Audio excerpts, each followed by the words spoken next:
मैं हूं अदिल इम्तियाज़। Process pressure measure करने का सबसे बुनियादी इंस्ट्रूमेंट प्रेशर गेज होता है। इसे एनीरॉयड गेज भी कहा जाता है और मैकेनिकल गेज भी कहा जाता है क्योंकि इसमें मैकेनिकल पार्ट्स होते हैं। तस्वीर में हमें एक प्रोसेस गेज नज़र आ रही है। इस प्रोसेस गेज पे अगर आप देखें तो आपको दो किस्म के स्केल नज़र आ रहे हैं। एक स्केल रेड कलर का है और एक ब्लैक कलर का है।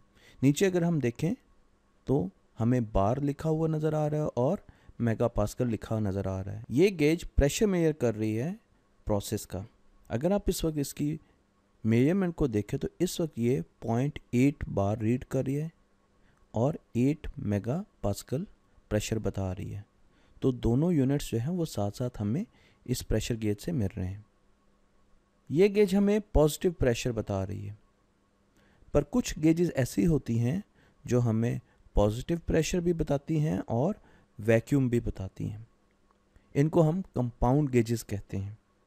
अगर आप देखें तो इसका ज़ीरो इस वक्त यहाँ पर है और नीडल हमेशा यहाँ पर रेस्ट करती है। अगर आप इस गेज को किसी ऐसी लाइन पर लगाएंगे जहाँ पर प्रेशर पॉजिटिव है तो नीडल राइट साइड पे मूव करेगी, और अगर आप इसको किसी ऐसी जगह पर लगाएंगे जहाँ पर वैक्यूम है तो ये नीचे की तरफ लेफ़्ट साइड पे मूव करेगी। ये स्केल इंचेस ऑफ मरकरी में है जबकि दूसरा स्केल PSI में है। तो दोनों स्केल जो हैं वो भी मेजरमेंट के डिफरेंट हैं। आखिर प्रेशर गेज प्रेशर को मेजर कैसे करती है? मैंने सदा आपको एक प्रेशर गेज की इंटरनल पिक्चर दिखाई है। प्रोसेस हमेशा नीचे से आता है जिसको आपने मेजर करना है। यहाँ पर एक हमारे पास सॉकेट है। प्रोसेस गैस, हम अज्यूम करते हैं कि हम गैस का प्रेशर मेजर कर रहे हैं, वो यहाँ से आएगी और फिर यहाँ पर एक C टाइप की बोर्डन ट्यूब है। इसको बोर्डन ट्यूब कहते हैं। बोर्डन वो साइंसदान था जिसने इसको बनाया।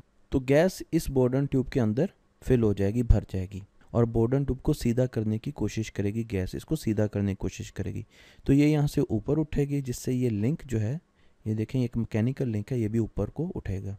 इस लिंक के साथ हमारी एक पिनियन गियर असेंबली लगी हुई है और वो इस निडल को मूव करवाएगी। निडल मूव करेगी और आपको प्रेशर की वैल्यू बताएगी।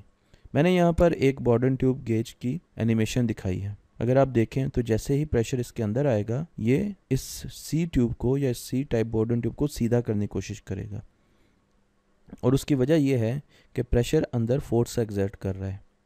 अगर आप अंदर वाले कर्व को देखें तो इसका एरिया छोटा है और जो बाहर वाला कर्व है C का, उसका एरिया बड़ा है। तो इस पर यानी बाहर वाले कर्व पर ज़्यादा फोर्स एक्सर्ट करेगा। अब अगर वो बाहर वाली बाउंड्री पर ज़्यादा फोर्स एक्सर्ट कर रहा है तो ये सीधा ये बाहर की तरफ खुलने की कोशिश करेगी बोर्डन ट्यूब, और उस वजह से निडल जो है वो मूव करेगी और आपको प्रेशर की वैल्यू देगी। इस टाइप की बोर्डन ट्यूब को हम C टाइप बोर्डन ट्यूब कहते हैं। यहाँ पर मैंने आपको बोर्डन ट्यूब की तफसीली डायग्राम दिखाई है। अगर आप देखें तो यहाँ पर आपके प्रोसेस के कनेक्शन हैं, उसके ऊपर एक सॉकेट है। उस सॉकेट से एयर जो है या गैस जिसको भी आप प्रेशर मेजर करना चाह रहे हैं वो C ट्यूब के अंदर आ जाती है, C ट्यूब या बोर्डन ट्यूब जिसको आप कहते हैं। और उसके बाद यहाँ पर आपके पास एक एडजस्टेबल लिंक है और उसके साथ आपके पास सेक्टर कनेक्टेड है। इसके साथ हमारे पास एक पिनियन और गियर की असेंबली है जो रोटेट करती है, और यहाँ पर हमारे पास एक छोटा सा स्प्रिंग होता है। वो स्प्रिंग नज़र नहीं आ रहा तो मैंने यहाँ पर दिखा दिया आपको। इसे हेयर स्प्रिंग भी कहते हैं, बैकलैश स्प्रिंग भी कहते हैं। इसका मकसद ये होता है कि अगर नीडल मूव करके आगे रीडिंग बता रही है तो ये उसको वापस ज़ीरो पर लाता है। इस हिस्से में मैं आपको बताऊंगा कि एक बोर्डन ट्यूब प्रेशर गेज कैसे बनाई जाती है। हम देख रहे हैं कि तस्वीर में एक कॉपर की ट्यूब को लेके प्रेस किया गया है। उसको प्रेस करने के बाद दोनों तरफ से काट दिया गया है तो एक C टाइप शेप हमारे पास आ गई। उसके साथ साथ हमने ब्रास लिया और ब्रास क्योंकि सॉफ्ट मेटल होती है उसकी हमने नीचे सॉकेट बनाना शुरू कर दी। ये देखें, ये आपको सॉकेट नज़र आ रही है ब्रास की सॉकेट बना के उसके ऊपर हमने बोर्डन ट्यूब जो कि कॉपर की थी उसको वेल्ड कर दिया। बोर्डन ट्यूब स्टेनलेस स्टील यानी SS की भी हो सकती है। अब हमने उसके ऊपर एक लिंक जो है वो फिक्स कर दिया। लिंक फिक्स करने के बाद हमने गियर असेंबली जो है वो माउंट कर दी। अब आपको ये स्प्रिंग भी नज़र आ रहा है जिसे हम हेयर स्प्रिंग कहते हैं या बैकलैश कहते हैं। ये आपको स्प्रिंग भी नज़र आ रहा है। तो ये सारी की सारी असेंबली हमने इसके ऊपर माउंट कर दी। इसके बाद हमने इसको एक प्रेशर गेज की बॉडी के अंदर रख दिया, फिक्स कर दिया प्रेशर गेज के बॉडी के अंदर। एल्यूमिनियम की एक प्लेट लेते हैं और उसको पेंट करते हैं, उसके ऊपर स्केल बनाते हैं। अब इस स्केल को हम प्रेशर गेज के ऊपर फिक्स कर देंगे और उसके ऊपर हम ग्लास फिक्स कर देंगे और ग्लास की प्रोटेक्शन के लिए एक फ्रेम चढ़ा देंगे। ये देखें आपको साइड पर एक फ्रेम नज़र आ रहा है। अमूमन हम प्रेशर गेजेस में ग्लिसरीन को फिल करते हैं। उसकी वजह यह है कि एक तो वो हमें फ्रिक्शन से बचाती है जो कि मुख्तलिफ रोटेटिंग पार्ट्स में मौजूद होती है, और उसके साथ साथ अगर ये प्रेशर गेज हमने ऐसी जगह पे लगानी है जहाँ पे वाइब्रेशंस हैं, मसलन अगर आप इसको एक पंप पीडी पंप के ऊपर लगाते हैं जहाँ पे बहुत वाइब्रेशंस हैं, तो इसमें मैकेनिकल पार्ट्स के टूटने के बहुत ज़्यादा चांसेस होते हैं। ये ग्लिसरीन इस प्रेशर गेज को वियर एंड टियर से बचाती है। ये देखें अब आपको ये प्रेशर गेज मुकम्मल नज़र आ रही है जिसके अंदर हमने ग्लिसरीन को फिल कर दिए है। अब बारी आ गई है इसकी कैलिब्रेशन की। तो एक स्टैंडर्ड गेज होती है हमारे पास जिसे हम प्राइमरी गेज कहते हैं, और उससे हम इस प्रेशर गेज को कैलिब्रेट करते हैं, इसका ज़ीरो एडजस्ट करते हैं, इसका स्पैन एडजस्ट करते हैं, इसको प्रॉपर कैलिब्रेट करते हैं। अभी तक हमने बॉर्डन ट्यूब टाइप प्रेशर गेजेस पढ़ी थी। अब मैं आता हूँ डायफ्राम सील्स की तरफ। कई जगह पर ऐसा प्रोसेस होता है जिसको हम डायरेक्टली मेजर नहीं करना चाहते क्योंकि वो बहुत करोसिव होता है। अगर वो प्रेशर गेज के अंदर के पार्ट से इंटरेक्ट करता है तो वो उनको करोड कर सकता है। तो हम चाहते हैं कि वो जो प्रोसेस ऐसा है जो करोसिव प्रोसेस है वो नीचे ही रहे, तो उसके ऊपर हम सीलिंग के लिए एक डायफ्राम लगा देते हैं, और डायफ्राम के अंदर एक ट्रांसफ़र फ्लूइड होता है। आप ये देखें ये डायफ्राम है, नीचे प्रोसेस है, प्रोसेस डायफ्राम पर प्रेशर लगाएगा, डायफ्राम ऊपर की तरफ होगा, और डायफ्राम के ऊपर की तरफ होने की वजह से ट्रांसफ़र फ्लूइड पर उतना ही प्रेशर आएगा, और हम इस ट्रांसफ़र फ्लूइड का प्रेशर मेजर करेंगे। तो ये एक किस्म की हमारी आइसोलेशन भी होगी। इस किस्म की गेजेस को हम डायफ्राम गेजेस कहते हैं या डायफ्राम सील्स वाली गेजेस कहते हैं। तस्वीर में हमारे पास एक और डायफ्राम सील वाली गेज मौजूद है। इसे हम कैपिलरी टाइप गेज भी कहते हैं, और उसकी वजह यह है कि यहाँ पर हमें एक कैपिलरी ट्यूब नज़र आ रही है जिसके ऊपर एसएस की प्रोटेक्शन भी लगी हुई है। कैपिलरी ट्यूब जो है इसमें सिलिकॉन ऑयल फिल किया गया है, नीचे एक डायफ्राम है, तो इसका जो ट्रांसफ़र फ्लूइड है वो सिलिकॉन है, और यहाँ पर नीचे डायफ्राम है, डायफ्राम पर प्रोसेस प्रेशर लगाता है, और डायफ्राम सिलिकॉन ऑयल पे प्रेशर उतना ही एक्सर्ट कर देता है, और आगे वो प्रेशर जो है वो प्रेशर गेज रीड कर लेती है। तो कैपिलरी लगाने का मकसद ये है कि डायल गेज और फ्लैंज जहाँ पर लगना है उनके दरमियान बहुत फासला है। ये मैंने आपको डायफ्राम दिखाया है। डायफ्राम इस किस्म का अमूमन होता है। अब आप यहाँ पर देखें तो यहाँ पर आपको कैपिलरी नज़र नहीं आ रही क्योंकि डायल गेज जो है वो भी, और जहाँ पर आप मेजरमेंट ले रहे हैं डायफ्राम से, वो पास पास है। तो सिंपल यहाँ पर नीचे डायफ्राम और ऊपर जो है आपके पास गेज का डायल, और वहीं पर आप गेज जो है वो इंस्टॉल कर देंगे, और बीच में यहाँ पर ट्रांसफ़र लिक्विड ज़रूर होगा, पर कैपिलरी इस गेज में नहीं है। पिस्टन टाइप गेजेस अमूमन डिफरेंशियल प्रेशर या प्रेशर में फ़र्क मालूम करने के लिए बनाई जाती हैं। इसमें हमारे पास, अगर मैं आपको यहाँ पे दिखाऊं तो ये डायल है जिसमें हम प्रेशर रीड कर रहे हैं, और ये डेल्टा पी होगा यानी डिफरेंशियल प्रेशर होगा। इसके साथ हमारे पास लेफ़्ट साइड पे जो पोर्ट है इसमें हाई प्रेशर आ रहा है 100 PSI, और राइट पोर्ट जो है उसमें 85 PSI यानी लो प्रेशर आ रहा है। यहाँ पर मेरे पास एक पिस्टन है जो हाई प्रेशर से लो प्रेशर की तरफ मूव करेगा, और जब ये पिस्टन इस तरफ मूव करेगा तो ये उसके ऊपर एक मैग्नेट लगा हुआ है जो ग्रीन कलर का दिखा है। तो जब ये मैग्नेट रेस्ट पे होगा तो आपने याद रखना है कि जो ये निडल है और उसका रोटेटिंग पार्ट है वो इसके साथ कपल्ड है, वो मैग्नेटिक कपलिंग हुई हुई है इनकी, तो ये साथ साथ घूमेंगे, इसका टॉर्क इस पर शिफ्ट होगा। तो रेस्ट कंडीशन में मैग्नेट यहाँ पर रेस्ट कर रहा है और निडल जो है वो ज़ीरो पॉइंट कर रही है, पर जैसे ही इस पर प्रेशर पड़ेगा तो मैग्नेट यहाँ से इस तरफ मूव करेगा। अगर आप देखें तो आपको नज़र आ रहा है कि फुल स्केल डिफ्लेक्शन पर मैग्नेट जो है उसको रेड कलर में दिखाया गया। तो क्योंकि ये मैग्नेटिकली कपल्ड है इस मैग्नेट के साथ निडल, तो निडल जो है वो फ़ौरन रोटेट करेगी मैग्नेट के साथ और वो आपको फुल स्केल डिफ्लेक्शन दिखा देगी। जैसे ही ये प्रेशर ख़त्म होगा तो ये स्प्रिंग जो है इनको दोबारा ज़ीरो वाली पोजीशन पर ले आएगा। इसमें क्योंकि मूवमेंट पिस्टन के थ्रू होती है इसलिए इसको पिस्टन टाइप गेज कहा जाता है। मैग्नेटिकली कपल्ड गेज का मैंने आपको प्रिंसिपल पहले ही बता दिया है, जहाँ पर ये निडल और मैग्नेट मैग्नेटिकली कपल्ड होते हैं, इनके दरमियान कोई कनेक्शन नहीं होता। जैसे ही मैग्नेट मूव करता है ये निडल भी मूव करेगी। ये बड़ी लेटेस्ट गेजेस होती हैं और इनका फ़ायदा ये होता है कि इनमें वियर एंड टियर कम होता है क्योंकि आपके पास रोटेटिंग पार्ट्स कम से कम होते हैं। तस्वीर में एक डिफरेंशियल प्रेशर गेज मैंने आपको दिखाई है जो डेल्टा पी यानी डिफरेंशियल प्रेशर मेजर कर रही है। अगर आप देखें तो आपको यहाँ पर डेल्टा पी और उसका यूनिट नज़र आ रहा है। इस वक्त इस पर मेजरमेंट नहीं हो रही इसलिए ये ज़ीरो पर है।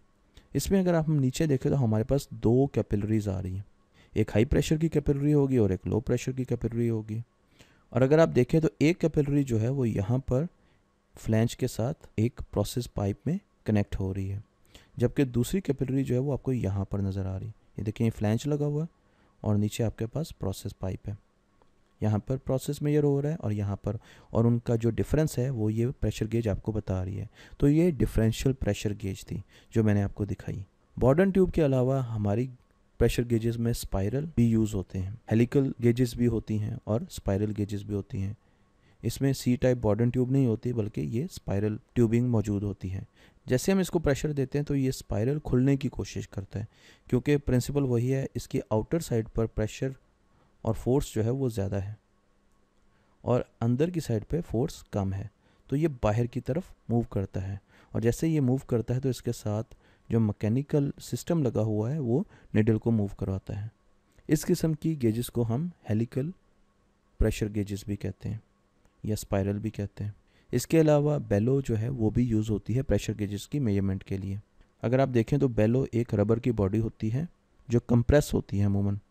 जैसे हम इसको एयर का प्रेशर देते हैं तो ये फैलना शुरू कर देती है, एक्सपैंड कर जाती है। मेरे पास यहाँ पर एक डेल्टा पी यानी डिफरेंशियल प्रेशर मेजर करने वाली गेज है और नीचे इसका मैनीफोल्ड है। इसको मैनीफोल्ड कहते हैं, जिस पर 3 वेल्व लगे होते हैं। इन वेल्व का मकसद इसको आइसोलेट करना होता है और इसको इक्वलाइज करवाना होता है, जिसको हम डिटेल में आगे देखेंगे।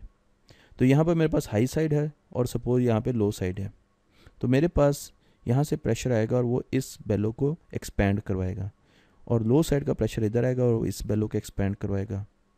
अब एक बेलो ज़्यादा एक्सपैंड करेगी और एक बेलो कम एक्सपैंड करेगी, तो उनका फ़र्क जो है वो ट्रांसलेट होगा इस निडल की मूवमेंट में और वो हमें डेल्टा पी दिखाएगी। तो ये बेलो टाइप प्रेशर गेजेस होती हैं।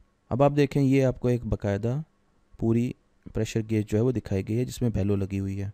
बेलो एसएस की भी हो सकती हैं। यहाँ पर आपको डिफरेंट किस्म की बेलोस जो है वो दिखाई गई हैं। बेलो रबर की भी हो सकती है, पर बेलो एसएस की भी हो सकती है। ये डिपेंड करता है कि आपका प्रोसेस क्या है। पायरेनी गेज जो है ये बड़ी लेटेस्ट गेज है और इसको हम वैक्यूम मेजर करने के लिए, स्लाइट वैक्यूम मेजर करने के लिए इस्तेमाल करते हैं, जहाँ पर बहुत कम वैक्यूम है। इसका जो प्रिंसिपल है वो बड़ा सिंपल है। हमने एक ब्रिज सर्किट पढ़ा हुआ है जिसमें 4 रेजिस्टेंस होते हैं और वो बराबर होते हैं, और जब वो बराबर होते हैं तो यहाँ पर करंट की डिफ्लेक्शन नहीं होती। अब आप अज्यूम करें कि आपके पास 2 फिलामेंट्स हैं या 2 रेजिस्टेंस हैं। अमूमन ये टंगस्टन के भी होते हैं। ये जो फिलामेंट है ये प्रेशर गेज में, जहाँ पर आपने प्रेशर मेजर करना है। ये वो ट्यूब है या ये चैम्बर है जहाँ पे हमने प्रेशर मेजर करना है। तो ये वो फिलामेंट है इसके अंदर लगे हुए हैं। और ये एक फिलामेंट है जो स्टैंडर्ड गैस पर है, यानी इसके अंदर हमने एक ऐसी गैस भरी है उसको हमने फिक्स्ड प्रेशर पे भरा है। तो इसका हमें पता है, ये रेफरेंस ट्यूब है, इसका हमें पता है। अब हम क्या करते हैं कि इनमें से करंट फ्लो करते हैं। जब इनमें से करंट फ्लो होता है तो करंट की वजह से टेम्परेचर प्रोड्यूस होता है। हमें ये मालूम है कि यहाँ पर गैस के मॉलिक्यूल्स बहुत ज़्यादा हैं, पर यहाँ पर कम है क्योंकि हम वैक्यूम को मेजर कर रहे हैं। तो यहाँ पर ज़्यादा मॉलिक्यूल्स और एटम्स आकर इस फिलामेंट से टकराएंगे और हीट लेकर चले जाएंगे। तो हीट एक्सचेंज यहाँ पर ज़्यादा होगा और यहाँ पर हीट एक्सचेंज कम होगा क्योंकि यहाँ पर वैक्यूम है। यहाँ पर जो टेम्परेचर है वो बहुत कम, उसमें तब्दीली आएगी, जबकि यहाँ पर जो टेम्परेचर है वो बहुत ज़्यादा कम हो जाएगा क्योंकि यहाँ पर हीट एक्सचेंज ज़्यादा हुआ। इसका मतलब ये भी है कि इसका जो रेजिस्टेंस है और इसका जो रेजिस्टेंस है उसमें फ़र्क आएगा, क्योंकि हमें पता है कि अगर टेम्परेचर ज़्यादा हो तो रेजिस्टेंस भी ज़्यादा होता है। तो इसका रेजिस्टेंस ज़्यादा होगा और इसका रेजिस्टेंस कम होगा। अब रेजिस्टेंस में फ़र्क आने की वजह से यहाँ पर करंट जो है उसमें भी फ़र्क आएगा, आपको कुछ ना कुछ करंट की वैल्यू मिलेगी। ये जो ब्रिज है ये इसका बैलेंस ख़राब हो जाएगा तो आपको यहाँ पे करंट मिलेगा और उस करंट को हम ट्रांसलेट कर देते हैं प्रेशर में, तो हमें पता चल जाता है कि यहाँ पर कितना वैक्यूम है। अगर आप इसकी शक्ल देखना चाहते हैं तो ये इस किस्म की इसकी शक्ल होती है। मैंने यहाँ पर ये आपको एक पायरेनी गेज का सेंसर दिखाया है और साथ इसके एक इंडिकेटर भी है जो कि आपको इंडिकेशन दे रहा है। इसमें कबाहत ये है कि हमें इसको पावर सप्लाई देनी पड़ती है हर वक्त, पर इसमें फ़ायदा ये है कि ये बहुत इनएक्सपेंसिव होती है, बहुत ज़्यादा रगड होती है और इसमें मैकेनिकल पार्ट्स नहीं होते, तो वियर एंड टियर बहुत कम होती है और ये ज़्यादा रिलायबल होती है।